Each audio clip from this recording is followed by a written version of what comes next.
Well, welcome, everyone, and thank you for taking the next hour or so to join us in a conversation about the crisis with youth and mental health, an ecclesial crisis, a social crisis that we'll be talking about for the next hour or hour and 15 minutes today. If this is your first time attending a Conversations That Matter, welcome. Conversations That Matter is an initiative of the McGrath Institute for Church Life that really takes up timely issues of social and ecclesial importance. And to host our webinar today, we have with us my wonderful colleague, Beth Lapsey, who directs our FIAT program on faith and mental health. Beth, I'll pass things over to you.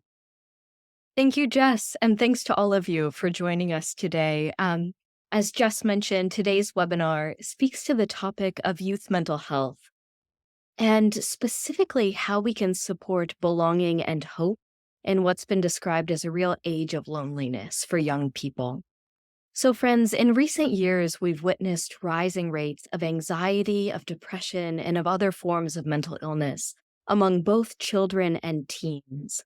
So much so that in 2021, the U.S. Surgeon General issued an advisory on the crisis of youth mental health. And the present crisis has left so many of us wondering how best we can care for and support young people. So to this end, we brought together 4 outstanding panelists, each with a wealth of expertise in their care for young people as ministers, as counselors, and as educators and school administrators. So our 4 panelists today will support us in thinking about and seeking a better understanding of this crisis of youth mental health, and then speaking very practically to how each of us can better care for those young persons who are entrusted to us. So today we'll have 75 minutes. We'll begin by posing a few questions to our panelists. We invite you, while listening, to submit any questions over the live Q&A, and then we'll reserve the final 15 to 20 minutes to address those questions that come in over the Q&A. I'll begin by introducing our panelists, and I'll keep my introductions relatively short because you can read their full bios online. So, Pat and Kenna Millay bring their love for people and for the church to their work in supporting mental health, faith, families, and youth. Kenna is a licensed marriage and family therapist, and Pat is a speaker, musician, leader, and former parish youth minister. They recently together co-founded the Martin Center for Integration, an organization that supports the integration of mental health and faith, and they host a great podcast, which I recommend, called This Whole Life. Maribel Rodriguez Laguna is a licensed professional counselor supervisor in beautiful Dallas, Texas, where she's also the founder and owner of Core Sacrum Counseling and Consulting. Maribel is the past board president of the Catholic Psychotherapy Association, and Maribel specializes in premarital preparation, marital counseling, and vocational discernment, working closely with diocesan vocational leaders. Finally, Ryan Dainty is Dean of Student Formation at Marian High School, located right here in the Diocese of Fort Wayne, South Bend, Indiana. Ryan has been in this position for the past 10 years, but prior to that, had worked as an educator, and he still continues to teach theology courses, including one on the dignity and vocation of men for Marian High School students. Ryan's developed an important outreach ministry, the Marian Parent Speaker Series, which focuses on monthly topics relevant to the parenting of teenagers in today's world, something I think we can all use support with.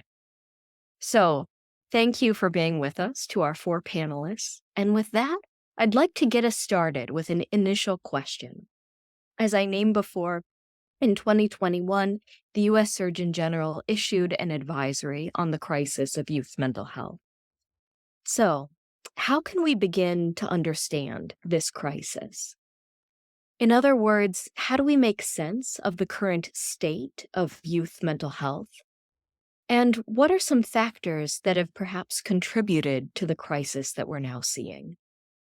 I'd like to have time for each of our panelists to address this question, but Maribel, perhaps you could get us started, speaking from your respective role as a therapist who's worked with children, teens, and adults. Sure. Thank you so much for having me. Um, One of the things that I've been reflecting on is that this mental health crisis really is a long time coming. And the pandemic has just accelerated things for us. And so we were already brooding, right, with these mental health issues. And then when everything shut down and people had to be alone and sitting with their thoughts. Teenagers in particular were disconnected from great support systems, from sports. They were disconnected from youth group. They were disconnected from school, their friends. And then I think that just accelerated things. It was just throwing gasoline into a fire that had already started. And then on top of that, I think the overuse of technology as a way of coping has just contributed to the ongoing loneliness. And so we're raising this generation that doesn't really know how to tolerate discomfort because they're very comfortable in escaping with through the use of technology and other means. And so we really think that, or I really think that we need to focus on connection, on relationship building, and it needs to start at home. It really needs to start in the domestic church. Maribel, thank you. And just to tease out a few threads from what you named, one is this fact that as people, we're really impacted by our environments. So you're naming the fact that what we've lived through as across the globe, not just in the US with the COVID pandemic, that's had a real impact. But there were certain elements of environmental shifts in terms of how young people are living today in maybe a more isolated or individualized way that impacts them. And you said that we as people have a fundamental need for connection. It's interesting. We've seen of late just rising focus on the experience of loneliness, not only among young people, but among adults. So naming that that has a role to play. And then finally, the role of technology, which sometimes fostered connection, but not necessarily full connection of knowing and being known. Yeah. Now, Ryan, you come from the domain of working in the nitty-gritty, in and out, of a school system. So you care for students, you care for staff, you care for their parents. I'm wondering if you could offer some thoughts from that role, what you've witnessed in terms of the mental health of the young people that you care for. Sure. Thank you very much for having me here, and thanks to all in attendance and to my co-panelists. Um, yeah, so one of the big things that I've noticed, I like that Maribel mentioned, like this is something that's been brooding for a while. I think it's important, just as we get started here in this conversation, we'll be speaking, I'm sure, in a lot of generalities, but about things that are very particular to people and manifest themselves in very particular ways in terms of factors, influence, perhaps even severity of illness. And I think what we see is we may speak a lot about the kind of everyday struggles, especially in a school, that I see the everyday struggles of young people to develop things like healthy coping strategies, good problem solving skills, grit, resilience, having to work through trauma for relationships. But we see that line between just perhaps poor mental health and actually mental illness is an increasingly thin line. And that's something that we acknowledge that for many, that's a life and death battle. And so to school, what we are able to do is try to provide a network of support for families and to engage them as partners in providing the support that they need to care for their students. That being said, I think one of the biggest thing that I see ultimately, I think comes down to and revolves around the way that students cope with stress and pressure. And I think this pressure comes from a variety of places. And as Maribel mentioned, they're not comfortable with discomfort. And so they tend to just cope with it poorly. I think first and foremost, one of the first places this pressure can come from, and we see this at a high school, that's a college preparatory high school, is from parents who are kind of driving their kids to be successful, to find a good job, to get themselves into a good college, a good major program that's going to set them up for the rest of their life. And I mean, that's a lot to put on a 16 to 18-year-old who is just trying to figure out who they are, never mind what they want to be. Um, and so it also can come from coaches, teachers, and just that looming uncertainty of the future. Those are all things, I think, factors that play in here. And it is, as Beth, as you mentioned, it's exacerbated by that powerful new parent, the smartphone, which I recently had some of my students do an assignment where they had to chart their social media use, and they clearly spend more time on their phones than they do with their own parents. And so it's not ridiculous to say that that is a type of parent. Another thing that we see at the school level is in terms of like, um, I can use the word bullying. I mean, that has a very specific definition, but just people who are just not nice, right? Sort of not nice human behavior gets magnified, especially in the age of technology where a kid cannot just go home and unplug and turn off the bullying and the behaviors like that. That social media sort of enables constant 24/7 around the clock, inescapable reality for these students. So there's no way out for a lot of these young people from that constant scrutiny, and then therefore no real place for recollection of themselves. Their selves are really just a bunch of data points out there for someone else to see, someone else to judge. I remember sitting at a volleyball game. My daughter's a freshman at Marion, where I work, and I was at a volleyball game. I don't remember what team was playing, but a player made a poor hit, and the second that she realized that it's almost like she turned around and was like looking around to see like who saw that, who saw me mess up, because their whole lives are sort of broadcast, or at least that's the mentality that they're developing. And she was overly self-conscious. She was very embarrassed. And I think that just speaks to some of this culture, especially with regards to technology, that is threatening kind of the young people and their sense of self. And then the last thing that I would say kind of in this first pass here would be, I'm also noticed in the school, sort of the fallout from a lack of boundaries with students, and whether that is from parents, with devices like the phone, or whether that's from a lack of supervision in the school because there's X number of kids and there's only so many adults. Whatever that is, students, I think, have started to lose a sense of what is appropriate. And I think they see that, of course, on social media and things like that. So without healthy boundaries, without a sense of what is appropriate, their behavior can often kind of skew towards, I'm going to manipulate the situation to get whatever I want in that moment.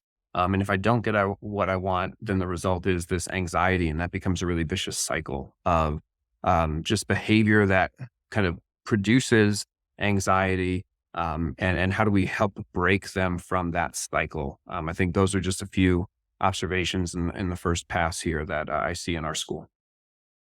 And Ryan, thank you for also naming at the outset that attentiveness to the particular. And that is something that we're sensitive to in our conversation today, that we are speaking to some extent in generalities about experiences of mental illness and mental health. And yet each person is unique. And as folks of faith, we can say each person is made in God's image and likeness. And that should never be occluded by one's experience of suffering. We always have to recognize and uphold the innate goodness of that person. But so I hope that we can continue to kind of just threading that needle between the particular and the general today as we're thinking about concerns of youth mental health and how we care for young people. So let's volley it over to Pat and Kenna. You two are unique in that you form this dynamic team and have founded a beautiful organization. Pat, you come from the background of ministry. Kenna, you come from and continue to live out this role as a marriage and family therapist. So how might you help us to make sense of this current crisis of youth mental health? Yeah, so I'm thinking about what we're seeing in our clinic, particularly in children and in youth. And it is an overwhelming presence of anxiety, OCD, scrupulosity. We are a explicitly Catholic clinic. And so already our clientele, comes from the Orthodox church going, quote, rule following families. And we see in these children a generation of within themselves, this emotional generation of concern of, am I good? Am I doing it right? Am I worthy? Am I safe? And so I'm thinking about how we can um, understand what it's like to be a 10-year-old in this day and age with a lot of voices, a lot of messages coming at us. We've talked a bit about technology. We've talked about, social groups, coaches, parents, siblings, even. But just thinking about what that must be like to have this kind of swirl, maybe even cacophony of incongruent messages, perhaps that we're receiving as we try as an adolescent to grapple with this question of who am I, what is my worth, and where does my worth come from in particular. Um, so that's kind of just as a marriage and family therapist, even if I'm working with one person on my couch, I'm always thinking of them in this greater context. And so I offer that to us today to consider, especially for those of us who maybe attended today with a particular youth in mind. What are the voices that I know of? How might I better understand what some of those influences and messages are for them? Just to hold that. So if there's not this congruence of messages, right? So perhaps the culture at large, which they're ingesting through social media and just through media use, through peers, perhaps, is in conflict with maybe the values that they hear at home or at church. Like that's okay, that's life, and this is good practice for navigating that through life. But I think the thing that in particular has contributed to this epidemic that we're talking about today is the lack of space, the lack of tolerance, Ryan and Maribel referenced, for grappling with that, for sitting with the discomfort that the answer isn't easy, or listening to my conscience, doing what following through on the unpopular, and yet the thing that resonates with me, like that's not easy. And I don't want to scapegoat technology as the only bad guy in the room, but this this instant gratification world that youth have grown up in has made the space between stimulus and response almost non-existent. And so the stimulus, right, all these messages coming in, these prompts to act, to respond in a particular way, we need that space. As people of faith, I would say that space is where the Holy Spirit enters, right? That space is where the voice of God says to us, like, this is what you are made for. And without that space, I mean, those human voices, those instantly present, very loud, colorful, attractive voices, they're gonna win out. And so, what are we seeing in our clinic is that kids and their parents, their families, their caregivers need skills to increase that space to tolerate greater discomfort. And I think we can talk later about some practical things we can all be doing to stretch that muscle that has really atrophied in the pandemic when there was so much reliance on technology and life was just, groceries in a snap, friends in a snap. So much entertainment and comfort was available at our fingertips. I think one of the things that I've recognized through a lot of discussions around youth mental health, and especially in this conversation today, which is so helpful having kind of this diverse set of backgrounds to approach it, is, I spent 15 years in youth ministry from 2006 to 2021. And there were a lot of things that changed in 15 years, but one of them was the ease of taking the easy way out instead of the better way among young people. And that's not to accuse them of being lazy. I think they are the products of families and a culture, and at times even our own church, who is parishes and ministries might take the easy way out instead of things that are better. Technology again comes up for me that I can't tell you how many high schoolers would, champion the grand cause of social media by trying to convince me that it fosters greater connection. And sure, on one hand, we have more surface level connection than we've ever had in society in human history. But we are incarnate bodily persons, and we are made to be in communion with one another in a physical way as well. And any honest child will tell you that FaceTiming grandma and grandpa is not the same thing as giving grandma and grandpa a hug. There's a time and a place for FaceTime. By all means, please FaceTime your grandparents, but it's just different. It's not the same. I can't tell you how many, young boys in particular will trade the version of greatness that historically has been associated with using their God-given faculties for excellence, whether that's academic, athletic, and other kind of more creative, recreative ways like that, and channeled that merely into video games now, that they've exchanged the more difficult thing for an easier, more accessible thing. So it doesn't matter if I am excelling in these ways that are more in touch with my genuine humanity. As long as I'm the best Fortnite player among my friends, that's a form of excellence that I'm comfortable with, And even in true human relationships, the statistics are pretty jarring now about the percentage of teens that will Google a question about really important personal topics like sex and love and relationships and morality. They'll Google that question rather than asking their parents or youth minister or campus minister or pastor. It's so much easier to go to Google. And as a test, I have Googled some of the questions that a high schooler may ask.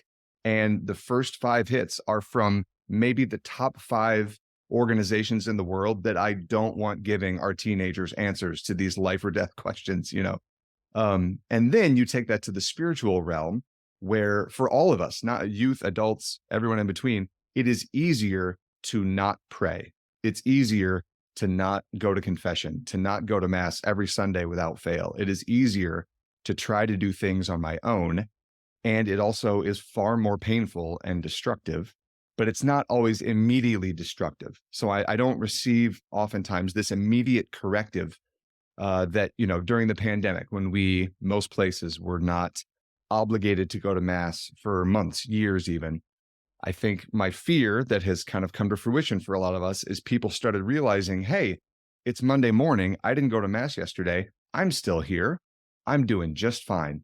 And the reality is, over time, a lack of connection with the Lord has very cumulative effects in our life that I think are also a cause of some of the mental health struggles that we're seeing. So I think we as a church have a grand responsibility to help create environments where we can foster deep connection and at times difficult connection between people and God, between people and one another, and really help youth to see their ability to do hard things and also to help them develop the skills to do hard things. So I'd like I'm sorry. go for it, Ryan. Yeah. Yeah, just to jump in there, I really, that increasing that space between stimulus and response is really important. And I think that, we also, why just are students turning to these easier routes, right? Or young people turning to these easy things to, as an alternative to being by themselves or being isolated. And those are kind of surface things. I actually think a big direction to try to lead young people into is actually loneliness. In a weird way, it's the remedy as well, but in a way that is positive, as a space for authentic leisure, authentic rest, real recollection. I just recall, and I share this with my students constantly. I recall hearing something, I think it was on a Science Friday NPR or something or other, probably 10 years ago. And someone said, if we don't teach young people how to be lonely, the only thing they'll ever be is alone. And how do we actually help them to engage with like loneliness and boredom and solitude as things that are wholly positive, and kind of create and carve out spaces for meaningful leisure, meaningful rest, for doing nothing, and actually have that be something that is satisfactory. When I ask students what they do, when they're for downtime, they say, "Look, I'm on my phone," and I'm like, "How do you feel after 2 hours on your phone?" They're like, "Not great." And I'm like, "So that was not really good rest for you, was it?" They're like, "No, I guess not." And then heaven forbid, I play classical music in the classroom, and they're all like ready to fall asleep, and they're like, "This is so boring." And I'm like, "How many of you struggle to sleep at night?" And they all raise their hand, and I'm like, "So now you guys are sleepy. So I'm helping you, you know." So yeah, I think meaningful leisure, meaningful rest, um, loneliness in some ways as part of the in an authentic sense, as part of the solution here.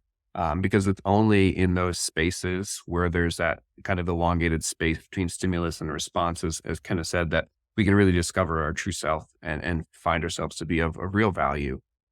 So just a couple of things to piggyback there. Thanks, Ryan.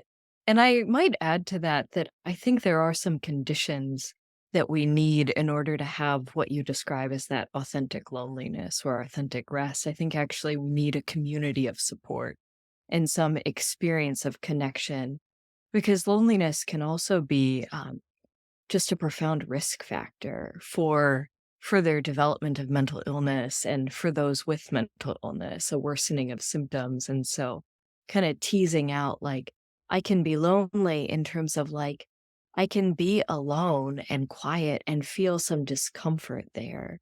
But I also know that there's a communion that awaits me and that there's connection outside of that. So it seems like teasing that out is important. I also wanted to go back to something that you had said about the importance of prayer and of faith and community. And I notice when we are visiting with young people, when we're visiting with ministers, sometimes when we bring that up, we get the feedback of, well, it sounds like you're saying just pray it away. And I get the sense that's not what you're saying, but rather, how do we uplift prayer as a resource? And this involves recognizing the reality of mental illness, that as people we're integrated, we've got emotions, bodies, an intellect, meaning, our kind of thoughts and a soul. And so to take care of ourselves involves oftentimes seeking good psychotherapeutic care, which Kenna and Maribel provide. And it involves also drawing on the resources of faith. And there's a good body of work that just highlights the importance of faith to folks managing symptoms of mental illness. David Rossmarin is a wonderful scholar who's dedicated his career to this and highlights the importance of faith and faith communities. And we find when we tease out some of the why from a purely scientific standpoint, that it points back to connection with God provides support in the midst of suffering with sustaining beliefs, sustaining hope, this sense of there's a presence with me, even when I feel isolated and alone, a presence of love. And the second is that the community of faith itself is meant to provide that connection and that support so that we indeed are not suffering alone. So I think those are actually two really important takeaways for folks on our call. I don't want to belabor my role as a host for this and overspeak, but I do want to press back on one other thing. We've been talking a lot around the importance of environment, of these different cultural environmental factors. So stress, the role of technology, the lack of space. But we haven't yet talked about our vulnerability to mental illness, which is also genetic, which is also biological. So when we, within our FIAT program of faith and mental health, are speaking to our vulnerability to mental illness as a people, we say, well, it's a number of factors that come together. We have genetic predispositions, certain elements of our biology, environmental stress, which is everything that we've described, and developmental experiences can all press into our vulnerability and contribute to an experience of mental illness. And so I think it's important to recognize that mental illness isn't reducible to any one of those factors in terms of direct cause and effect. And curious if any of our speakers would be interested in speaking a bit more to that and even to experiences of serious mental illness. We've spoken a lot about anxiety and depression, but we haven't so much addressed other experiences of mental illness as well. Yeah, no, I appreciate you highlighting that, Beth, and kind of broadening our lens for this conversation and for this consideration. And particularly, when we are working with 6, 7, 8 year olds who are coming to us with some really debilitating symptoms. They, aren't able to attend school. They aren't able to get through an entire school day in a way that we would expect, that we would say is developmentally appropriate and normative. We are absolutely considering what are some of those other factors that might be at play here. And so I think that reality, particularly as we're talking to parents or talking to the caregivers, that reality that we're drawing from a lot of buckets to get this particular constellation of symptoms and functioning can be frustrating. It can be overwhelming because then it feels like, okay, we've got to put energy in a lot of different directions. Then there's not just one lane that I can focus on. And so just that, yeah, maybe a word of encouragement that while many factors pour into the bucket, let's say, of that symptomology, working even in one direction can alleviate and can start to loosen up and make more manageable some of the other contributing factors as well. Um, we had our pre-webinar conversation a couple weeks ago, and one of the other panelists had brought up this idea of I don't know, I don't want to use the word relative functioning, but this awareness of that uniqueness of the person and that flourishing and functioning for one, particularly as I'm thinking about our own 7 kids, that one isn't going to look like all the others. And so how can we bring a word of hope and support to maybe one youth who is struggling, as they are certainly doing the comparison game, of letting them really be aware of God's unique call for them. Like, I think that's a role that we as adults can have in the lives of youth. Yeah, that strikes me as especially important because mental illness, in terms of its impact on the person, it's also often described as a spectrum in terms of how much it impacts us. So one's experience of depression might be more or less severe than another's. And it's because of this constellation of factors that contributes to that. And Maribel, I'm curious if there's anything that you might add and just helping us attend more deeply to experiences of serious mental illness among young people. Sure. When we assess clients to kind of figure out where these mental health issues are coming from, we look both at risk factors and protective factors. There's the risk factors. Obviously, we have genetics, we have environment, etc. Our faith, I think we're at high risk for OCD, for example, because we have very clear rules about what we believe. And so these risk factors, some are very predictable. It's like 1+1 = 2, or 1+1 is at least correlated to 2. But one of the risk factors that we cannot account for are the surprises of life and the curveballs of life. And it's like, as maybe adults, we've tried to do everything right for our kids, and do things well so that they're set up. But sometimes life throws you a curveball, and that puts that youth at risk for mental health illness, even though there are so many protective factors. But also on the other side of the coin, we can obviously turn to medicine to help, to therapy. Great stats on the effectiveness of that, especially when they're paired together. But in healing, we also have to anticipate surprises, the surprises of God's healing working in random ways.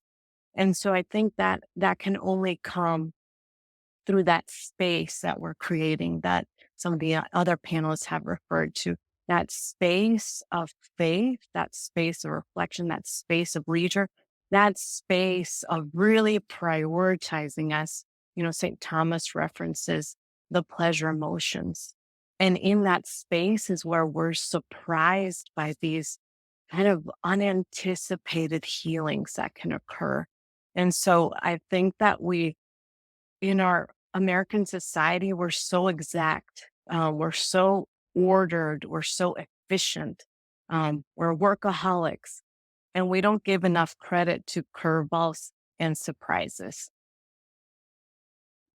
Thank you, Maribel. It's interesting to hear you reflect on that in your role as a therapist. That certainly, as a therapist, you follow evidence-based protocols in terms of how to support someone who's experiencing mental illness, and then at once, like the unity of faith and science together points that we can experience um, relief, increased freedom, greater ability to manage symptoms, decrease in symptoms in different ways. Uh, with that, I think it's helpful to take a practical turn in our conversation today. So many of those folks tuned in today to today's session are educators, parents, ministers. And so let's speak to our listeners. How do we best care for a young person who's maybe experiencing symptoms of mental illness in our respective settings? And so, with that, perhaps, Maribel, would you again just get us started? What advice might you have for our listeners? I am a nerd at heart. So I think it all starts with education and just talking about the uncomfortable. And so if we can catch mental health illness early on because we're educating parents, youth ministers, priests on how to identify red flags of health illness, I think that can go a really long way. I do think I'm bilingual, and so I tease people that I'm tricultural now. But I think that especially in the Hispanic community, in the Spanish speaking community, there's a great need for psychoeducation of mental illness. And we, as a church, have done a very poor job of that. And that needs to change because the church in America is changing.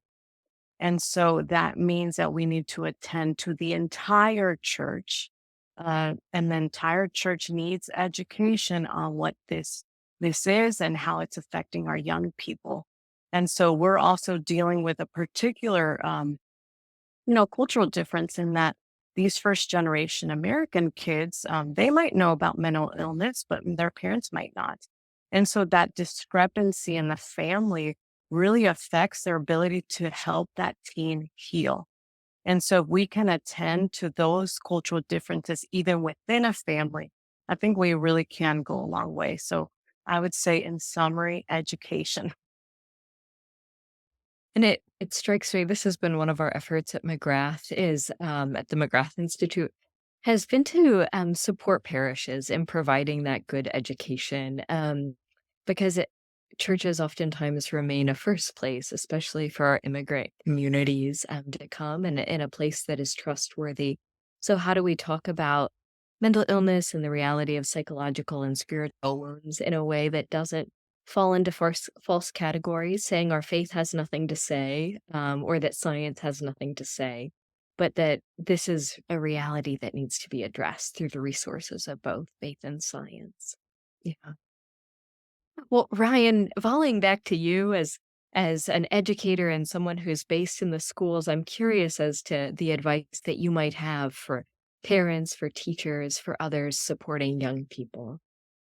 Yeah, as you pointed to earlier when I made the comment on loneliness, that can certainly be a threat, right? I mean, the importance of communities, of a strong community, a network of, I use the language of just a network of support.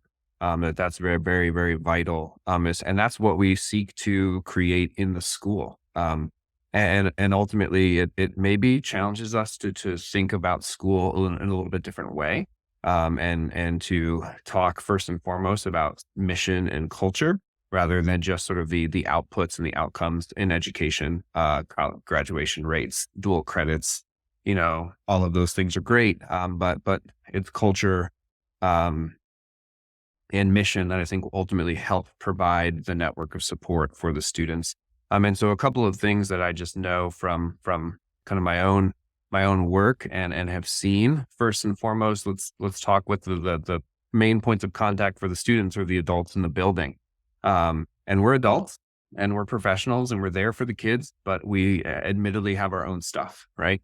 And so how do we as a school establish a culture where adults feel supported, where they have the space and opportunity to recollect themselves so that they can remain truly present in their dealings with students, and also detached, right? And not in the sense where they take something personal or, I can think of, I'm sure that, we have teachers in the building who were bullied when they were in high school, and now they're back in a high school setting and they're faced with a bully in the classroom. Like, what does that bring up for them? And how do we as a school support them in sort of maybe working through some of their own, perhaps, things that they have to process and deal with. And obviously too, if we would ever, encounter, more serious mental illness, what are the network of support we have for staff?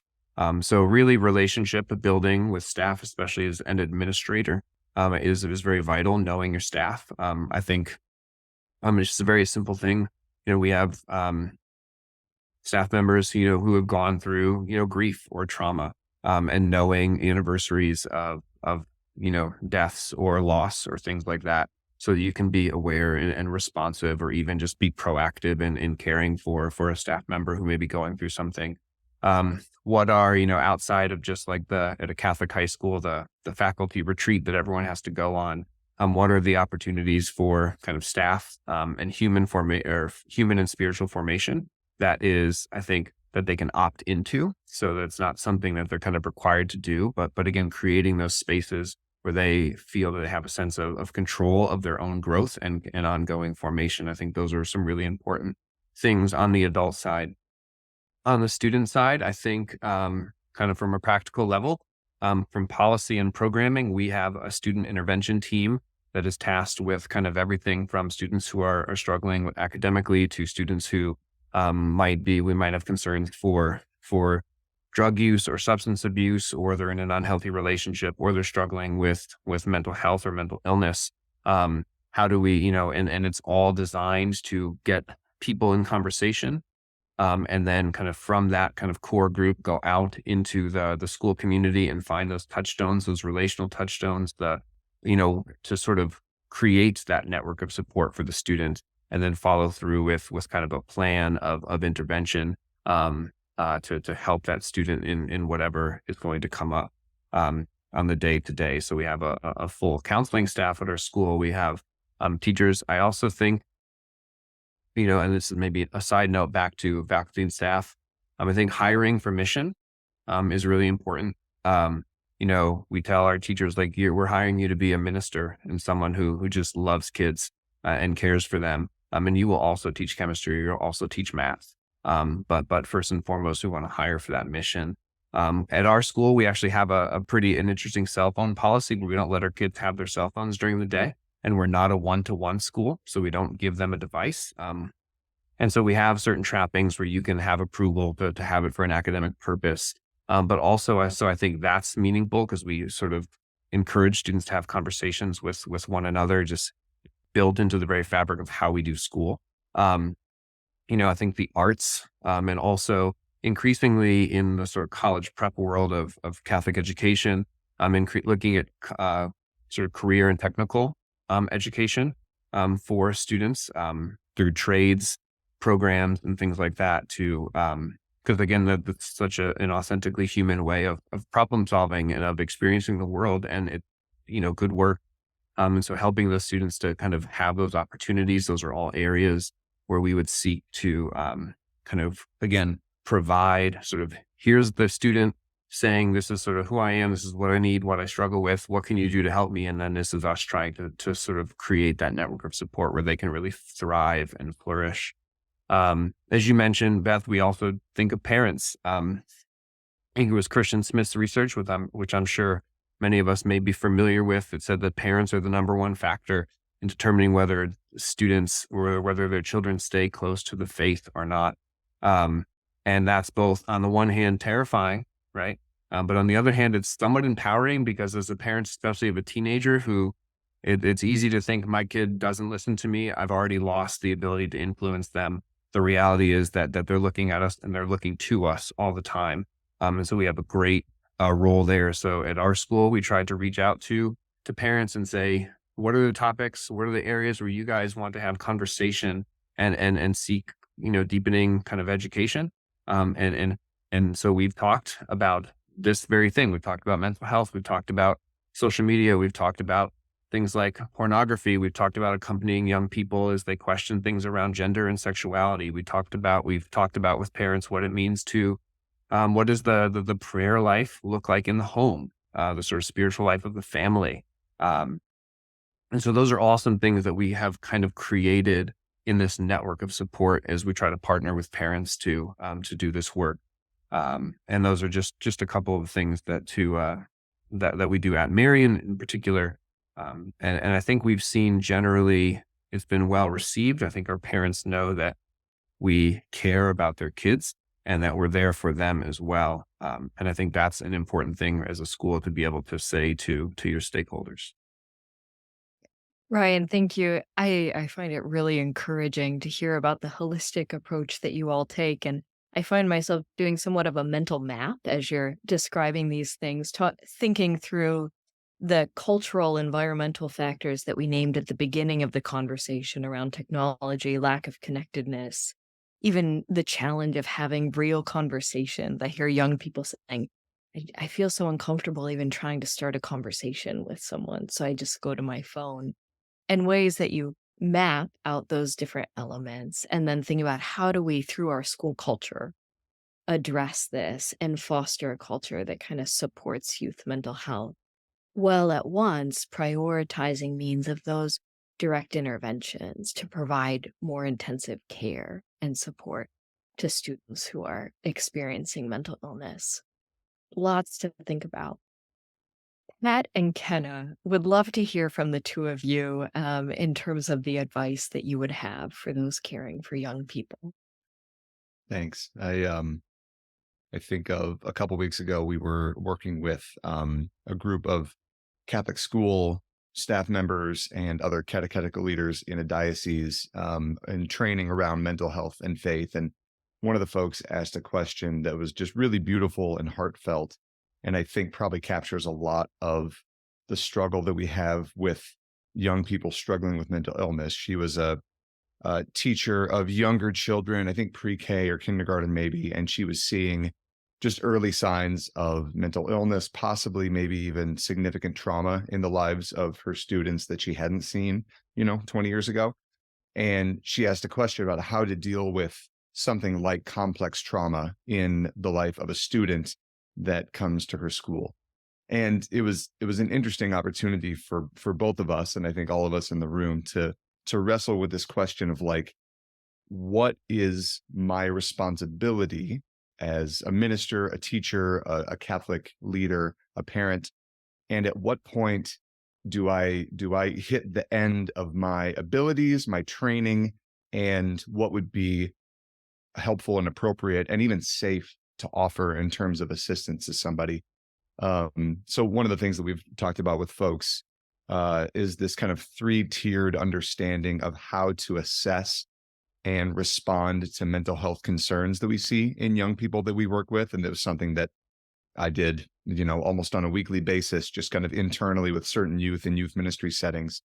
And I think it's really helpful to have a practical system like this, or at least something to start with, because I think without any practical framework, anyone in ministry runs the risk of going to two dangerous extremes. One of the extremes is I'm going to do nothing to respond to the mental health of my youth because I don't even know where to start. And I'm afraid that if I say one word, even that one word might be the wrong word, and it might push someone in a harmful direction. Or the other extreme is I don't know where the framework is, so I don't understand my limits and boundaries. So I'm going to overfunction and I'm going to act like a therapist when I am a youth minister. And I'm not just a youth minister in the sense that that is a lesser calling in any way. What it means is I have certain skills and training, and I lack other skills and training. And it would be unethical and possibly really dangerous for me to act like a therapist for my young people, for their well-being, and frankly, for my own well-being as a minister, that if I overextend myself, I can very easily lose a sense of my own identity, of my connection to my wife and children, to my other social responsibilities. I might make myself a worse minister if I lose a sense of boundaries. So there's this kind of three-tiered process. The most severe level of this assessment would be someone who is what we would call a mental health emergency. So a young person who is an imminent threat to themselves or others.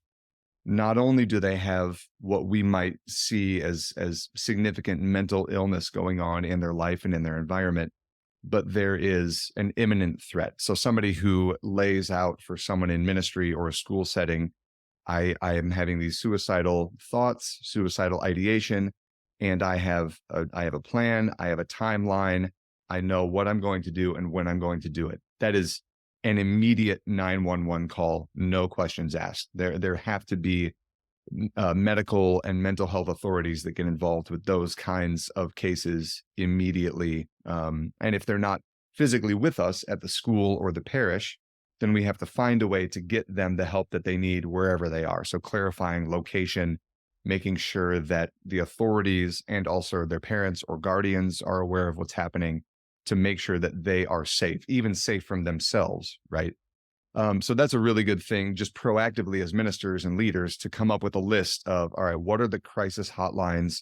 Obviously 911, if all else fails, is a great place to start. But what are the numbers that I can call or the groups that I can get in contact with when there's an emergency? The second level would be a mental health crisis, and it would be something like a young person who has a significant mental health struggle in their life that is affecting multiple different parts of their life. They are not functioning at a developmentally appropriate level or the way that we have known them in the past in various parts of their life, but they're not an imminent threat to themselves or others. So there's no timely risk of harm to anyone. But as a minister, I may see, all right, this youth has been very social, very connected to their family. Their grades have been not perfect, but fine. And all of a sudden, they're pulling away from friends. They've been removed from the volleyball team because they missed too many practices. Their grades are slipping, and they just don't seem like themselves around the parish. That's a circumstance where it's helpful for us to take the response of getting them connected with good mental health professionals. Letting their parents know, making sure that whoever is their guardian is aware of what's happening, but giving them really good resources to connect with. And again, the proactive thing to do there is to come up with a list of great therapists or counselors in my area or in my state that I can present to parents and say, these are great folks, and I trust that you'll get good care. And just the minor caveat that they may not all be Catholic therapists. I think someone like Maribel, or if I can be very biased, Kenna, are great Catholic clinicians out there. That is probably best case scenario, but there are phenomenal clinicians who are not professed Catholics or even Christians, but will respect and support the faith of all of their clients and help them to become mentally healthy regardless of their faith background. So it's a really good thing. And I would say for anyone who's maybe in a more rural part of your state, it's really helpful now that we do have some of the great results of technology to consider the resources that might be available in your state, but not in your specific area. A lot of mental health licensures will cover anyone literally in the state of Texas, California, New York. So someone who lives in rural Texas, 3 hours from any major city, could do teletherapy with a great Catholic therapist. Someone who lives where we are in Minnesota, up on the Canadian border, does not have a lot of great resources up there, but they may be able to do telehealth with one of our clinicians in the Twin Cities. So that mental health crisis is the second level.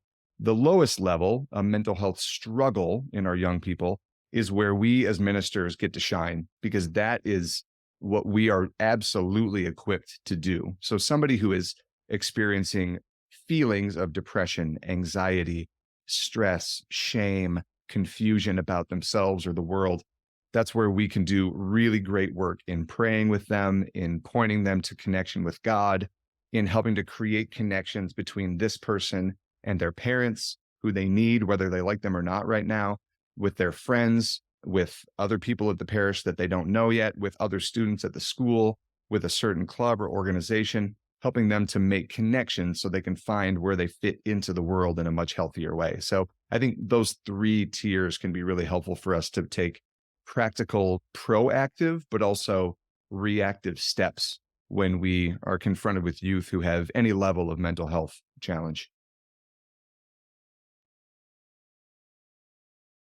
And I'll go ahead and piggyback off of something I think I heard you say, Ryan, around, acknowledging in your setting that teachers have their stuff, and stuff gets, triggered is the word today, but it gets stepped on and reopened. And for any of us adults in whatever capacity we have in the life of youth, our stuff is going to get bumped. I say to parents, like, it's not if, but when. And so if we haven't yet done the work on for ourselves around addressing those wounds, knowing what those wounds are, and children and teenagers, they will help you know. Like, what are those vulnerabilities? What are those spots that you get really reactive, right? That you look back on an interaction and you go, that wasn't me. That's not the Kenna that I know. And those are good indication to pause and to consider, like, what is it that's going on for me? In the clinical world, we call that countertransference, the way in which a client kind of ignites this reaction in me, and it's a cause for great reflection from that therapist, because without consideration, they could do a lot of harm, right? It impacts the way we react to our clients. So similarly, for all of us adults in relationship with youth, we can have that counter-transferal experience. And if we don't allow that to be information, if we shove that down or dismiss it, or pardon ourselves for our poor behavior, we miss a really valuable opportunity to do some of our own work, to probably gain some of our own skills around managing our emotions and not letting our emotions run us.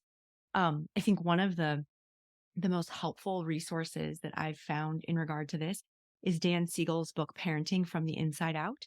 And maybe an indication of how valuable it is that the first time I read it, I got to the end of the first chapter and it's reflection questions. And I was like, no, that's too hard. And I closed it, put it away. I was like, that's way too challenging. And so maybe a testament to, just how probing that book is, but it was so convicting. And it was like holding up a mirror to myself of, what can often make it difficult for us as adults to get close to have intimacy with someone, a youth, going through difficulties in mental health, is the discomfort it stirs in us. And so the more we can do to heal that, to shine light on those dark places in our life, I think the more equipped we're going to be to sit with that discomfort and to be of great value to them. And I think that discomfort actually factors into those 3 tiers again as well, because I think all of us who work in ministry, God willing, we have a heart for the young people that we serve, and we love them, and we only want what's best for them. So there could be this temptation, this reflex inside me, if a young person comes to me and they are genuinely suffering every day with maybe even persistent, significant mental illness that there is no cure for in this life per se, that I can feel the need to just do whatever it takes to fix them, to fix their problem. And the reality of it is that they have a savior and it's not me. And I have a part to play, but I will never be able to save this young person from every form of suffering in their lives. And it doesn't mean that I can do nothing or that I ought to do nothing. What it means is that I may have to reconcile my own suffering, which is watching someone suffer in a way that I can't fix or alleviate completely. So how can I care for this person? How can I create systems and structures to help them thrive? and still know that it may not be enough, at least this week or this year, or even in the time that I know them and am able to care for them, that I can do the best that I can and just hold their well-being and their future in a place of hope for me as well. It's a really powerful takeaway that I think all of us, I hope we can sit with it and reflect with it, because it's such a place of pain and challenge to be in when we can't totally eliminate and fix and problem solve a person's suffering. It doesn't mean we can't do anything.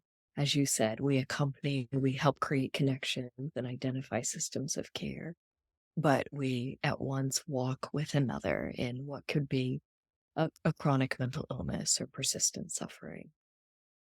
Friends, we have had some great questions come in over the live Q&A, so thank you so much to those who posed those questions.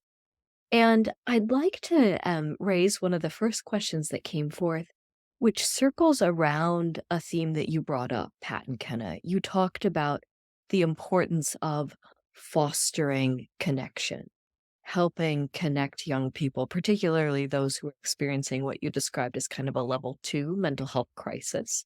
But it's relevant across experiences for a young person. And there was one comment that came in that said, we're noticing decreased stigma among young people where they're more able to recognize that they have mental health challenges and they even speak about it. But there's still this fear or reticency in really seeking help. So, this particular scenario that someone mentioned was in their work with students, and they said, I walk with these students who have a friend or a roommate if they're in college who's struggling, and that friend will not seek help. And so this young person becomes kind of the one who feels like they're bearing it. They're that person's one confidant. And so the young person then is struggling of like, how do I support this friend of mine? But they just seem unwilling to seek out help. And so there's a burdensome to that. And so I'm curious about what advice you might offer for a minister or a teacher who's walking with a young person in this scenario.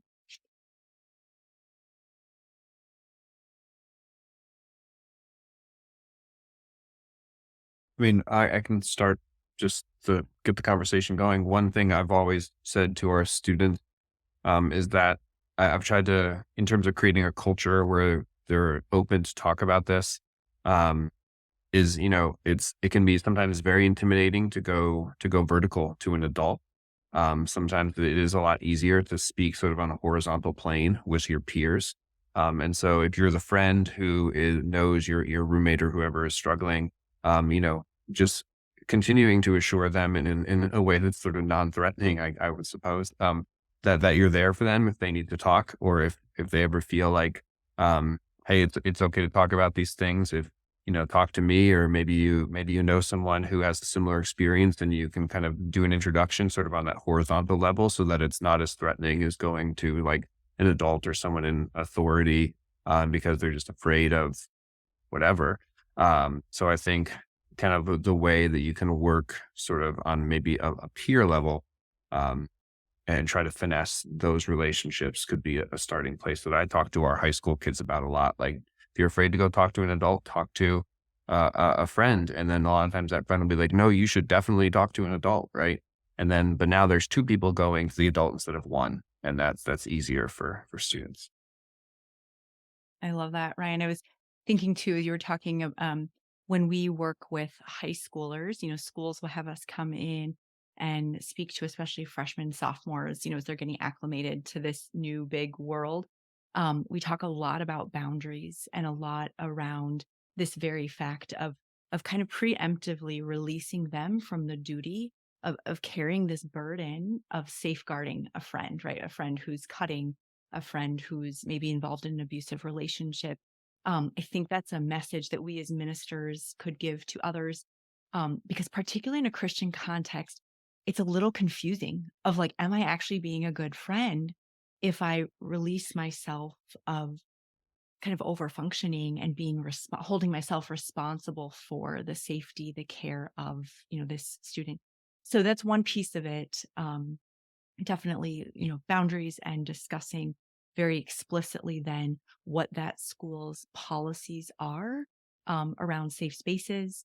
One of the challenges that we'll give to students as we're wrapping up, we kind of send them with some call to action items, but one of them is to identify an adult that they feel like would be a safe person, that they would be comfortable with, that they would trust, that whatever action that adult takes, whether it's on their behalf or on behalf of a friend who's confided, that they could really surrender it to that adult and trust in their judgment and in their training or in their role. So kind of those two things. But I think that message of boundaries, our youth need to hear that, because again, with technology, there's a lot going on, a lot of conversations going on that we adults don't have any knowledge of. I think it might be helpful sometimes too to hand young people maybe a couple of like instruments in their toolbox, kind of to simplify or to like lower the barrier of some of these conversations later on, because a lot of times a young person won't even know where to begin a conversation with their roommate or their friend who is in a dangerous relationship or something like that. So giving young people terminology like, if you start the conversation with, I really, really care about you, and because I care about you, fill in the blank, whatever the thing is. I think you should see a counselor. I think you should talk to a priest. I think you should go see the campus minister, whatever the case may be. Because I think the fear a lot of times is that if I come to someone that I care about, it's going to come off as confrontational, judgmental, shaming. And the reality is that any good friend has none of those intentions. So the way to get away from them being perceived that way is to really over clarify. I care about you. I just want what's best for you. I'm not mad at you. I don't think that you're a bad person. I care about you and I want you to be healthy. So how can I help you be healthy? And maybe even helping young people get away from what, some of the boundaries that Kendall was talking about. There was a young person I worked with years ago who had a friend disclose to him at school that she was struggling with a really significant eating disorder. And she made him swear that he wouldn't tell anyone. And he did, because he was kind of in the conversation with her. He promised he wouldn't tell anyone, but he was really concerned about that. He didn't think that was the best approach. And so he agonized for a few days, and he finally came to this rock bottom of like, all right, I know that if I tell someone, I may lose her as a friend forever, but I would rather her be alive and healthy and not my friend than to think that I am a friend and continue doing harm to herself through no fault of her own, even just through her own kind of mental illness that she's dealing with. So he told a guidance counselor. She was livid, didn't talk to him for 6 months. And then after the care that she received, she came back to him and apologized and said, I'm so grateful. You did exactly what I needed. I wasn't myself back then. So giving people permission to just be uncomfortable in getting people the help that they need, connecting them to a helpful resource, I think is really valuable. Thanks for that. Yeah, that's a powerful narrative, personal, narrative. Now, that takes us to a question that's a basic question about resources. So, one of our listeners shared that in their area, there's a real shortage of therapists for children and adolescents that's statewide. And she said the schools, they tend to be very focused on academics and on achievement, and there's a dark and light side to that. But as a result, the kids are overworked, overtired, and they're coping without connection. So she asks, are there programs that you recommend for school systems that could bridge some of the gaps in this care? And I would follow that with another question from a listener of just, again, echoing, it's very hard to identify therapists, like it's a hard system to navigate. So what advice do you have to offer for folks who are feeling like they're hitting a lot of bumps in the road on identifying good therapists? Well, I think that in representation of the Catholic Psychotherapy Association, we launched our directory about 6 months ago. Very easy to navigate. You can search by zip code and state and region. So we are divided according to the CARA regions in the United States. And so that would be a helpful resource. You can also search by clinical expertise or specialties. CatholicTherapist.com is also another one. And of course, Psychology Today, which you can also search by insurance specialties. One of the things that I tell clients is that it took me 5 dentists to find one that I like, and that's just my teeth. When you're entrusting your psyche to someone, you deserve to be picky. And so if it takes a couple of tries, that is part of the game. That it unfortunately, it takes a little bit to find a good match. And you always have a right to say this is not a good match for me. And empowering clients to do that, I think goes a long way. Another resource, which is actually came out of the pandemic, is the PsyPact. And so psychologists, so this doesn't apply to master level clinicians, only to doctoral level clinician. Psychologists across a variety of states have signed an agreement to allow for the transfer of licensure. And so if you are a psychologist in one of these states, you can actually see clients across state lines. And so that also opens up kind of resources in other states. But again, this is only for doctoral level psychologists. Maribel, thanks so much for that. So just to reiterate, and I see we shared over the Zoom chat, the Catholic Psychotherapy Association directory is a good resource. CatholicTherapist.com is another search engine. Psychology Today is a general search for therapists in your area. And then this PsyPact, PSYPACT, is an arrangement that allows for psychologists to practice across state lines. Thank you for that. Yeah. Henna. Yeah, I might just pick up on the, programs for school systems that can bridge these gaps in care. That is something that we have been attending to at the Martin Center for Integration, because the reality is Catholic schools are under-resourced in many ways. And mental health can be one of those, and it's become, glaringly obvious that there is this gap oftentimes. And so there are, different ways we've come in and supported faculty, trained, the teachers and the administrators, left them with different lessons on social emotional learning and skills. The other thing I would highly recommend is kind of related to a lot of things we've discussed: dialectical behavioral therapy. The skills that come out of that would be an excellent thing to integrate into a school's curriculum. There are different, programs out there that you can buy. Certainly the administration want to vet out, which program they would use, but as a body of skills and information, that would be a great place for an under-resourced school to start. And it's often some of the foundational skills that we give when we go into a school or a diocese and try to start bringing them up to snuff on their mental health care. Henna, thank you for that. And we had another question come in that we won't have time to address in full, but it was remarking on some of the just seriousness of symptoms that this person was seeing among young people in her ministry role. And she was noting that she had a few young folks with a diagnosis of borderline personality disorder. And borderline is a diagnosis, if folks aren't familiar with it, it just involves a lot of mood variation, where highs and lows, and it can be really hard then in terms of the stress it places on one's relationships. And the therapy that you name, Kenna, dialectical behavioral therapy, it's a skill set that's used very much in therapy for those with a diagnosis of borderline, and it's a training that's great for parents, for educators, for others. So I'm glad that you named that as a resource. That could be something to look into. And just, yeah, thinking broadly, how do we increase the education and conscientiousness among the schools? And we have two wonderful consulting organizations here with us now in terms of the Martin Center for Integration, Core Sacrum Counseling and Consulting, and then our own FIAT program will continue to work to provide resources for educators and for ministers in the area of mental health. So friends, with that, I regret that we don't have more time to address the wonderful questions that have come over through the Q&A. But thank you for your engagement with us today. Thank you again to our panelists. It's been a real gift to learn from you all and to reflect together. And just a final note, our Conversations That Matter series will begin anew in the spring. So if you're interested, please stay tuned for upcoming webinars through Conversations That Matter.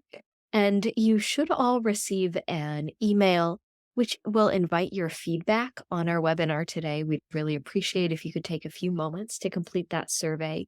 Continuing education credits are available for those who've tuned in for the full webinar in the live version. And we do ask that you complete the survey in order to receive those CEU credits. And finally, a webinar recording will be sent out tomorrow. So thank you all and God bless.